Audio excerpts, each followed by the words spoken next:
CarHelpout.com. It's the convenience. Right now, 16 million Americans are underwater on their car loans. That means they owe more than their cars are worth. Banks know this. Dealerships know this. Wall Street knows this. But nobody's talking about it because the entire system profits from your ignorance. This isn't some distant economic theory. This is a crisis hiding in plain sight, engineered by the very institutions you trust with your money. First, let's talk numbers. The total auto loan debt in the United States has soared to $1.4 trillion. That's more than the entire GDP of Canada. And it's growing faster than almost any other type of consumer debt. But the real alarm bell is the delinquency rate. It's now 4.6%, the highest it's been since 2012. In human terms, that's 4 million people who are more than 60 days late on their car payment. And that number is accelerating. Let me tell you a real story. Meet David, a 45-year-old electrician from Ohio. 5 years ago, he walked into a dealership with an $8,000 trade-in. He left with a $38,000 Chevy Tahoe and a monthly payment of $687. He thought he got a great deal because the dealership offered him 0% APR. But what they didn't tell him is that 0% APR is a trap. The moment he signed, the dealership sold his loan to a bank. That bank packaged it with thousands of others and sold it to investors on Wall Street. And many of those investors are betting that David will default. When he does, they recoup their money through repossession and resell. David made his payments for 4 years. Then, his hours got cut. He missed one payment, then another. His credit tanked. Today, his Tahoe is worth $18,000, but he still owes $24,000. He is trapped upside down by $6,000 with no way out. You see, banks don't think about cars. They think about cash flow. Your monthly payment is a revenue stream that generates profit 3 times over. First, even at 0% interest, the bank makes money on the spread between what they paid the dealer for the loan and what they sell it for on the secondary market. Second, the add-ons. That $999 gap insurance policy they sold you, it's almost pure profit. They bundle your loan with tire protection and extended warranties that cost them a tiny fraction of what you paid.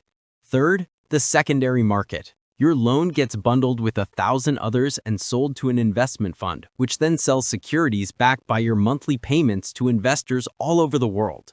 Your $687 payment gets sliced into pieces and sold to people who are betting you'll keep paying or that you'll fail. The dealership frames this as them helping you. They say, "We got you approved. You deserve a nice car." But what they're really saying is we've engineered a 72-month obligation that will consume almost $50,000 of your future earnings. And we've structured it so that if you miss even one payment, we own your car and destroy your credit. They do it with one simple psychological trick, focusing you on the monthly payment. The difference between a 60-month loan at $640 and the 72-month loan at $580 is just $60. That feels huge when you're budgeting, so you pick the longer term. But over the life of that loan, you're paying over $4,000 more in interest. You never think about it that way. You just see the lower monthly payment. This isn't an accident. It's a system. Based on public data that Wall Street reports to shareholders but never mentions in commercials. They are betting against your financial stability while you're the one making the payments. The real economic crisis isn't on the news. For millions of us, it's parked in the driveway. If you're struggling to come up with cash for an emergency auto repair, you're not alone. That's why Auto Car Repair Loans offer a convenient way to gain quick access to the money you need when an emergency pops up. With loans up to $2,500 to $5,000. Visit carhelpout.com/repair loan to get started today. Don't forget, if you ever need to sell your house fast and as-is condition anywhere in the U.S., either to stop foreclosure, avoid county tax auction, or unwanted house, go to boracina.com car help out and get a relief under house burden. Don't forget, if your local small business or good service website needs more traffic exposure from Google, Yahoo, Bing, and other search engines, go to carhelpout.com/SEO. They can help you when it comes to local SEO and online digital marketing service consulting.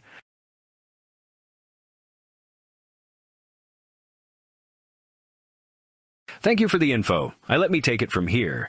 Banks use metrics that consumers never see. The most important is LTV, loan-to-value ratio. Your car depreciates 15-20% in year 1, 10-15% in year 2. But you're making payments that barely touch the principal for the first 48 months. Here's a real example. You buy a $35,000 car with $1,000 down payment. You're financing $34,000 at 6.5% APR over 72 months. Your payment is $560. In year 1, you pay $720 in payments, but only $2,100 goes to principal. The rest is interest and fees. Meanwhile, your car depreciates $8,000. You're now $8,000 upside down, and you're only 25% of the way through your loan. This isn't accidental. This is deliberate. Banks know the math. They model this. Dealers know the math. When a dealer approves a 72-month loan on a car that will depreciate 40% over the loan term, they're betting you'll keep making payments even when you realize you're trapped. The second hidden metric is default prediction. Banks use proprietary models to predict which customers will default. They don't avoid those customers. They charge them more. A customer with a 580 credit score on a $3,000 loan will pay 8 to 12% APR instead of 3 to 5%. The bank is charging them a premium specifically because the model says they're likely to default. It's a hedge. If the customer makes all payments, the bank makes enormous interest. If the customer defaults, the bank repossesses and resells the car, still making money on the sale and the interest already collected. The third hidden metric is roll-in, which means rolling negative equity from a previous loan into a new one.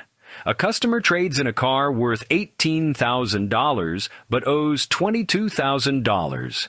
The dealer rolls that $4,000 loss into the new loan. Now, you're financing $34,000 when the new car is worth $3,000. You're starting your loan already upside down. Dealers do this routinely because it allows them to move vehicles and because the customer doesn't see the $4,000 loss itemized on the contract. This is where it gets truly sinister. Your car loan is almost never held by the bank that originated it. Within 30 days, it's sold. Your payment goes to a servicer, but the actual loan is owned by an investment fund. Here's how it works. A bank originates $1,000 loans totaling $400 million. It sells these loans to an investment bank, which bundles them with 40,000 other loans from other sources, creating a pool of $2 billion in auto loans. This pool is then split into tranches, like a layer cake. The top layer gets paid first and is rated 8AA because it's the safest. The bottom layer gets paid last and is rated junk, but it offers 12% returns for investors willing to take the risk. This bottom layer, called the equity tranche, is where Wall Street makes its money. An investor puts in $100 million and expects to make $112 million over 5 years if the default rate stays below 5%. But here's the bet. If the default rate rises to 7%, that equity tranche gets wiped out, and the investor loses everything. So what does the investor do? They lobby for loose lending standards so more people get loans and pools get bigger. They lobby against regulations that would protect borrowers. They lobby for longer loan terms so payments are lower and people can qualify for bigger loans. This is not theoretical. In 2008, the housing crisis happened because mortgages were securitized and banks stopped caring whether borrowers could repay. The same thing is happening now with car loans, but it's flying under the radar because cars are smaller potatoes than houses. In 2023, credit rating agencies downgraded auto loan-backed securities for the first time since 2012. They cited rising delinquencies and lower recovery rates on repossessed vehicles. That's banker language for people are defaulting more, and when we repo their cars, they're worth less than expected because the market is flooded with repos. The dealership is not your friend. The salesman is incentivized to sell you the car. The finance manager is incentivized to sell you the loan. These are different products with different profit centers. When you sit down in the finance office, you've already bought the car. Now, the finance manager's job is to maximize the interest rate, term, and add-ons. They'll show you 3 payment options. $580 for 72 months at 7.5% APR, $620 for 60 months at 5.9% APR, or $680 for 48 months at 4.2% APR. Which do you pick? Most people pick the first one because the payment feels most manageable. The finance manager is betting on this, but here's the game. The dealership is already making money on the car. Let's say they bought it for $28,000 thousands and sold it to you for $35,000 dollars. They made $7,000 dollars, but they don't stop there. They're also the middleman in the financing. They don't directly lend the money. Instead, they work with lenders who offer them different rates based on credit score and terms. A customer with a 650 credit score might qualify for 5.9% APR with lender A or 6.5% APR with lender B. The dealership chooses lender A, but marks it up 2 points, so they tell the customer it's 7.9% APR. The dealership just made an extra $4,000 over the life of the loan by marking up the rate.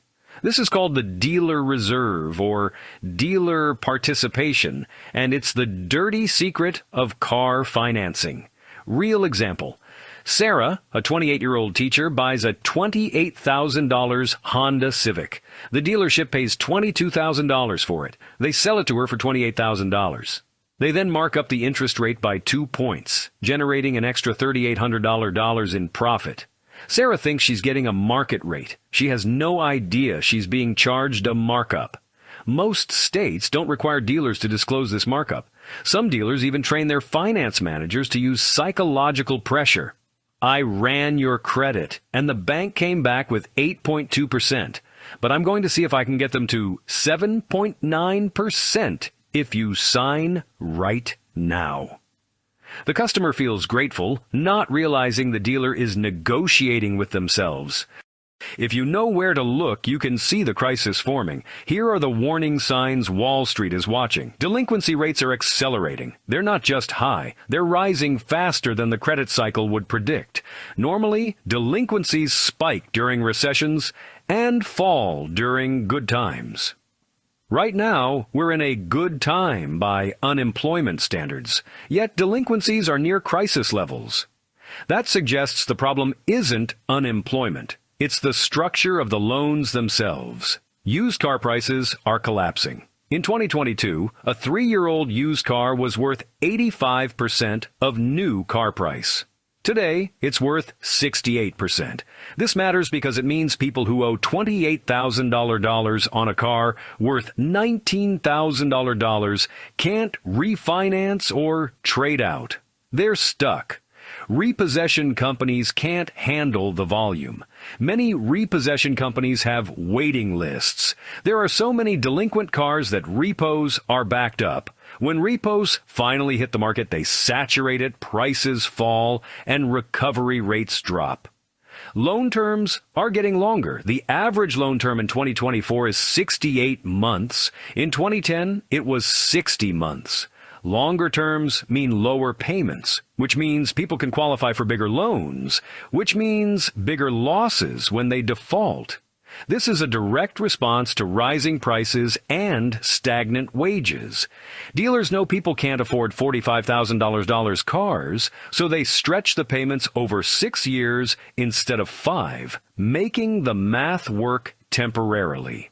Interest rates paid by consumers are rising despite Fed rate cuts. The Fed cut rates in 2024, but the average car loan rate stayed around 6.5%. This is because banks are marking up rates more, not less. They're preparing for defaults by squeezing more interest out of people who can pay, betting they can cover losses from people who can't. Subprime lending is back. In 2012, after the financial crisis, lenders were cautious. Subprime auto loans, APR above 9%, were rare.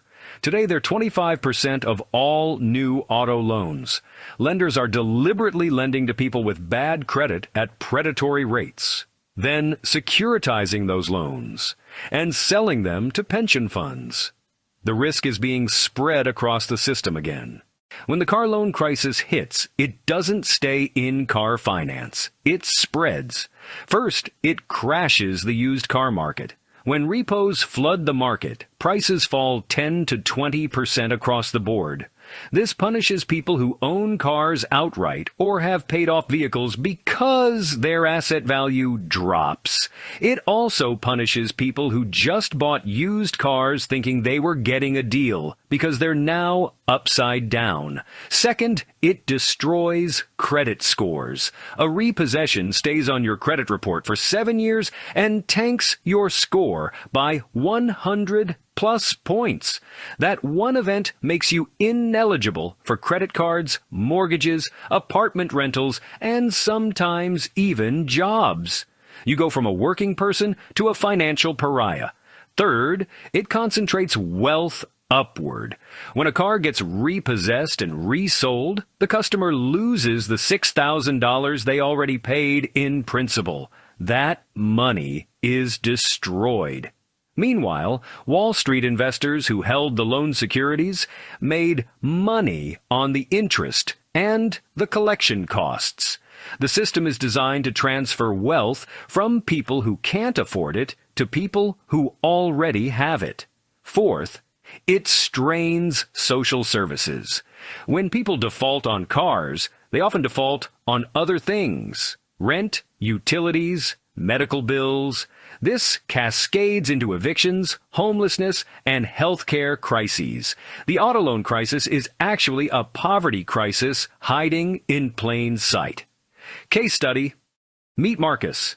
He's a 38-year-old mechanic. He bought a $32,000 truck in 2021 with a $680 monthly payment. In 2023, his shop lost a contract and his hours were cut. He missed 2 payments. The bank started calling. He missed 3 payments. The truck got repossessed.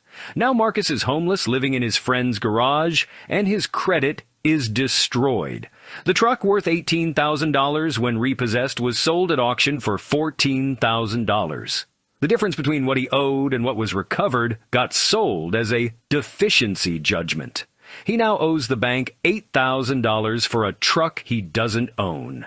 He's also liable for collection costs and legal fees, which pushed the deficiency to $12,000. Marcus is not alone. Tens of thousands of people are in his position, and the number is growing. Here's what the banks don't want you to understand. They've engineered a system where a car payment is the second largest expense in your budget after housing. For many people, it's larger than food, utilities, or healthcare. The median household income in the U.S. is about $75,000. The median car payment is $687 per month, or $8,244 per year. That's 11% of gross income going to car payments alone. Add in gas, insurance, maintenance, and registration, and you're spending 25% of gross income on transportation. This crowds out everything else. You can't save because your payment is too high. You can't build an emergency fund because your payment is too high. You can't invest for retirement because your payment is too high. You're stuck in what I call payment slavery. You're making enough to service your debt, but not enough to escape it.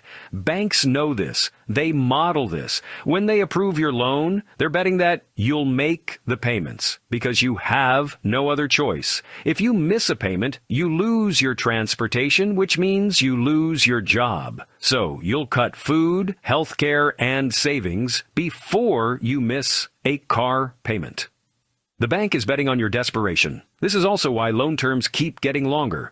A $35,000 car at 5.9% APR for 60 months is $658 per month. The same car over 72 months is $527 per month. The buyer picks 72 months because it's $81 cheaper per month. But over the life of the loan, they pay $388 more in interest. The bank knows this math makes people feel better, even though it makes them financially worse off. It's psychological manipulation backed by actuaries. Here's what nobody talks about, the true cost of a car loan over its life. Let's say you buy a $35,000 car, you put down $5,000 and finance $3,000. The average new car loan is 68 months at 5.9% APR. Your payment is $547 per month. Over 68 months, you pay $37,196 total. That's $7,196 in interest alone. But the car is worth maybe $14,000 at the end of the loan. So you've paid $37,196 to drive a car that's worth $14,000. You've paid 3 times more than the car's residual value. Now add insurance. Full coverage for a financed car averages $1,500 per year. Over 6 years, that's $9,000. Add gas at $200 per month. Conservative that's $120. Add maintenance at $1,000 per year. That's $6,000. Total cost of ownership for this car, $31,196 plus $9,000 plus $1,620, but $6,000 is $6,856 to drive a car that's worth $14,000. But if you had bought a $10,000 used car with cash, no payment, paid $1,000 per year for insurance, $200 per month for gas, and $1,000 per year for maintenance, your total cost would be $1,000 poorer plus $6,000 poorer, $2,800 poorers, $6,000 or $34,800. You'd have saved $33,716 over 6 years by driving a car that's $25,000 cheaper. This math doesn't make the news because car dealers, lenders, and Wall Street make money on the $6,856 option. They make nothing on the $1,000 used car option. Here's what the data suggests is coming. A significant auto loan crisis by 2025-2026. Interest rates have been volatile. When rates are high, people refinance existing loans at lower rates if they can. But origination of new loans slows down because fewer people can afford new payments. Right now, originations are already slowing.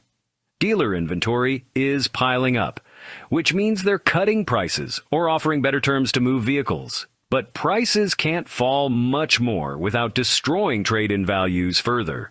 What will break first is the securitization market. If delinquencies hit 5.5%, equity tranches of auto loan-backed securities become worthless. Investors stop buying them. Banks can no longer sell loans instantly, so they have to hold them on their balance sheets. That ties up capital, which means they have less money to lend, which means credit gets tighter, which means fewer people can buy cars, which means dealer inventory piles up, which means prices fall, which means more people are upside down. We're close to this. We're probably 24 months away. When it hits, here's what happens. Defaults accelerate. Repos overwhelm the market. Used car prices crash. People with trade-ins can't sell them or trade them. And the auto supply chain feels it because fewer new cars are sold. Manufacturing plants cut hours. Workers get laid off.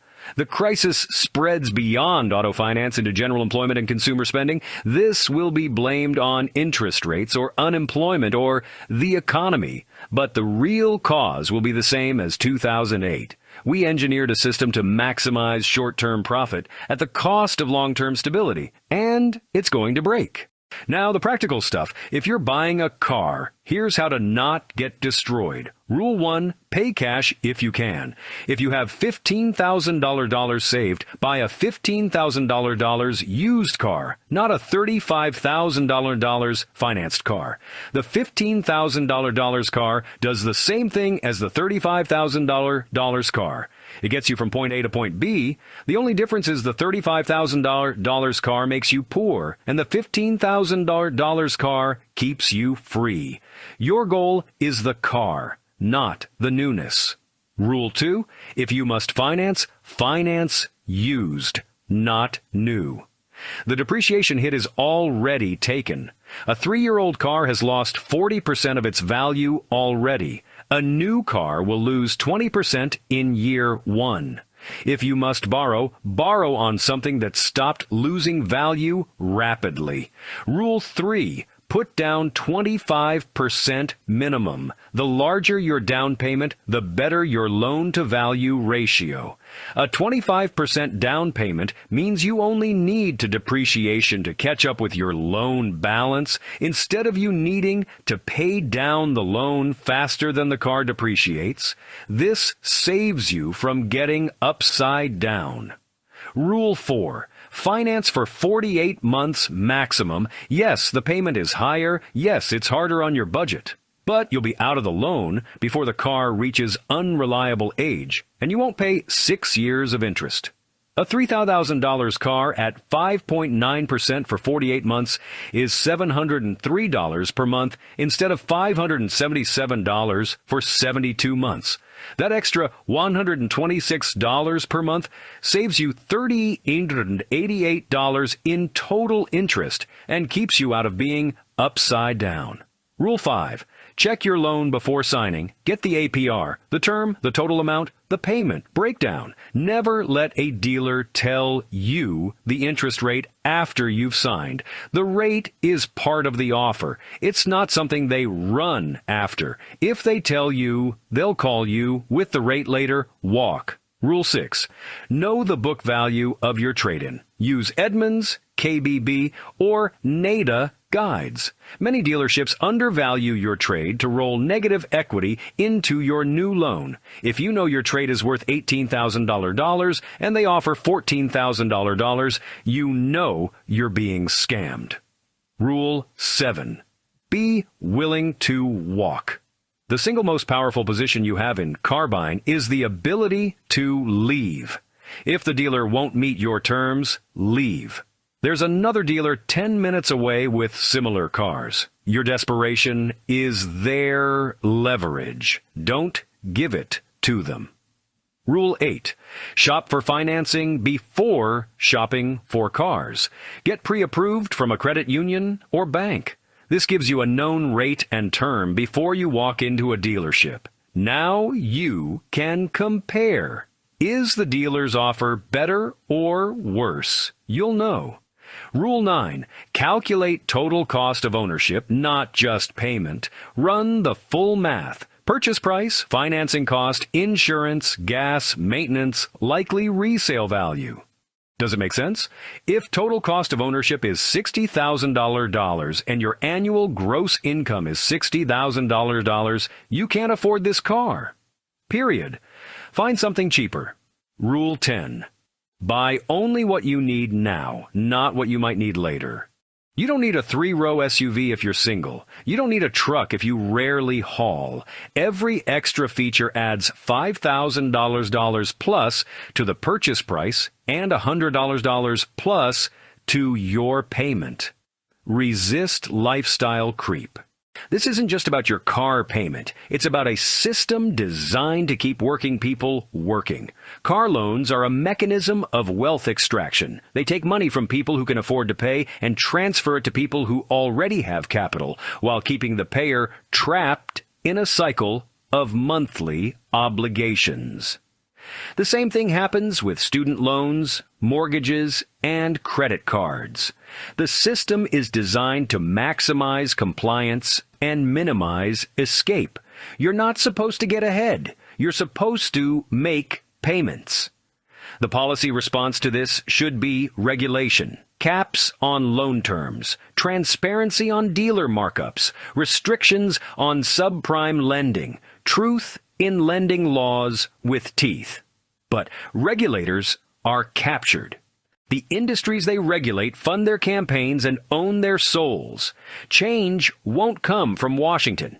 Change comes from you understanding the game and refusing to play it. If millions of people stopped taking 72-month loans and instead bought affordable used cars with shorter terms, the system would break.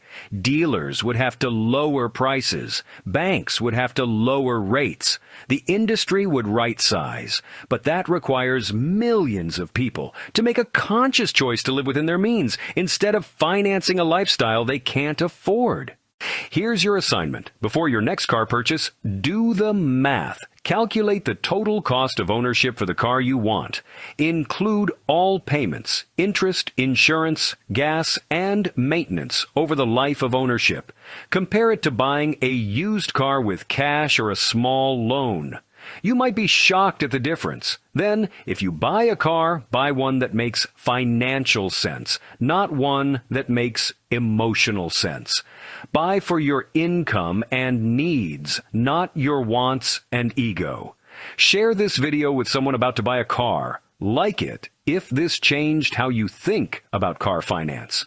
Subscribe for more deep dives into systems that profit from your ignorance. And watch next. CarHelpo.com is the best way to get a mobile mechanic auto car repair service shop on wheels to come to you. Whether you're stuck at home or on the side of the road, our mobile mechanics are ready to assist you.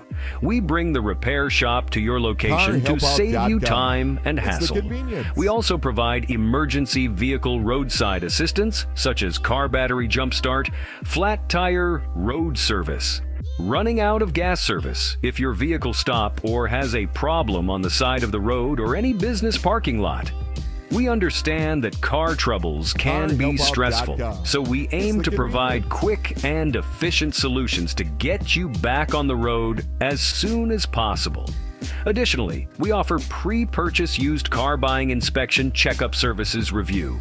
Whether you're buying from local dealership or private car owner seller, either from Craigslist, Facebook Marketplace, automotive auction, or anywhere else, we can help you with PPI inspection. We can come to you at any location, whether it's your home driveway, your office parking lot, or even if you're stranded on the roadside. CarHelpout.com. It's the convenience.